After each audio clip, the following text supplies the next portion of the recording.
Hi hello welcome back to my channel cherry and shoe wonders. ఈరోజు నేను మీకు French fries ఎలా prepare చేసుకోవాలో చూపిస్తాను. ఇవి మనం ఇంట్లోనే ఈజీగా కూడా రెడీ చేసుకోవచ్చు. నెక్స్ట్ టైం అది కూడా వీడియో చేసి పెడతాను.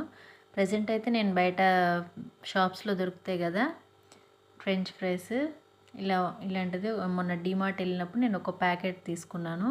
ఈ ఫ్రెంచ్ ఫ్రైస్ మా పిల్లలకి చాలా ఇష్టము, అందుకోసం ఒక ప్యాకెట్ తీసుకున్నాను. ఇవి ముందుగా ఆయిల్ హీట్ అయిన తర్వాత ఇలా వేసేసుకోవాలి. ఆయిల్ మరి ఎక్కువ హీట్ చేయకండి, మళ్ళీ కలర్ చేంజ్ అయిపోతాయి. కొంచెం ఆయిల్ సిమ్లో పెట్టేసి ఆయిల్ వేడైన తర్వాత ఇలా వేసేసుకోవాలి.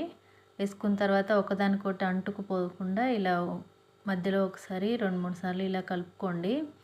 కలుపుతూ ఉండండి. ఫస్ట్ వేయగానే ఒకదానికొకటి అంటుకుపోతాయి. ఇలా మనం సపరేట్ చేసుకోవాలి.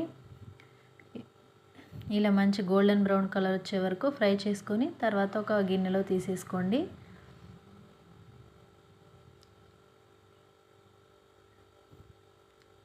తర్వాత మిగిలిన ఫ్రెంచ్ ఫ్రైస్ కూడా ఫ్రై చేసుకుంటున్నాను. ఈ ప్యాకెట్ మొత్తం మా పిల్లలకైతే ఒకసారికే సరిపోతుంది. అందులో ఎక్కువ ఏమీ ఉండవు. మనం ఇంట్లో కూడా ఇవి ఈజీగానే ప్రిపేర్ చేసుకోవచ్చు. నెక్స్ట్ టైం అది ఎలా ప్రిపేర్ చేసుకోవాలో వీడియో చేసి పెడతాను.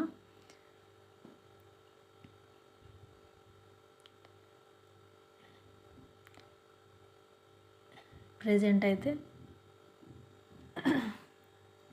మా పిల్లలు వచ్చేసరికి రెడీ చేద్దామని ఈరోజు ఫ్రెంచ్ ఫ్రైస్ ప్రిపేర్ చేస్తున్నాను. ఇలా మొత్తం ఈ కలర్ వచ్చే వరకు ఇలా ఫ్రై చేసుకోవాలి. చూడండి, ఎక్కడ మాడిపోకుండా మంచి కలర్ వచ్చేసింది కదా.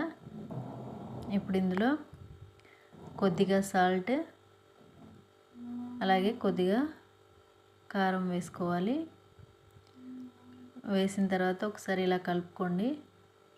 మనం ఫ్రై చేసిన వెంటనే వేసామంటే ఉప్పు కారం మంచిగా పడతాయి. కాస్త లేట్ చేసి అవి ఆరిపోయే వరకు తర్వాత వేయకండి, సరిగా అంతా పట్టదు. అంతే, ఎంతో ఈజీగా రెడీ చేసుకునే ఫ్రెంచ్ ఫ్రైస్.